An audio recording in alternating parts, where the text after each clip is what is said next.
ദേവു ഏത് കാലത്താണ് ജീവിക്കണേ? കുറച്ചുകൂടി മെച്യൂറായിട്ട് ചിന്തിക്കും. ഇവിടെ എൻ്റെ ഫ്രണ്ട്സ് എൻഗേജ്മെന്റ് കഴിഞ്ഞ് കഴിഞ്ഞാൽ മണാലി ഗോവ എന്നൊക്കെ പറഞ്ഞ് ട്രിപ്പ് പോയിക്കൊണ്ടിരിക്കുകയാണ്. അപ്പോഴാണ് ഇവിടെ ഒരു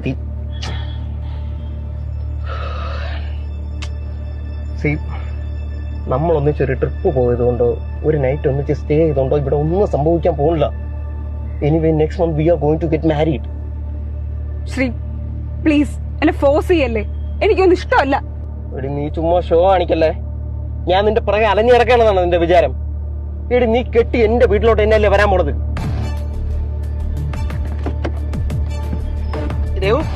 സോറി.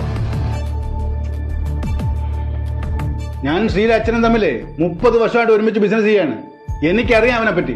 അച്ഛൻ ശ്രീ ബിസിനസിന്റെ കാര്യത്തിലൊക്കെ അച്ഛൻ ഓക്കെ ആയിരിക്കും, പക്ഷെ എനിക്ക് അവരോട് ജീവിക്കാനൊന്നും പറ്റൂല. ഇവിടെ അവന്റെ കൂടെ കറങ്ങാൻ വിട്ടതാണ് തെറ്റ്. അതുകൊണ്ട് എനിക്ക് അവന്റെ സ്വഭാവം മനസ്സിലായത്. നിനക്ക് എന്ത് മനസ്സിലായെന്ന്? അവൻ ഇതുവരെ ഒരു മനുഷ്യരടുത്ത് മോശമായിട്ട് സംസാരിക്കുന്നത് പോലും ഞാൻ കേട്ടിട്ടില്ല.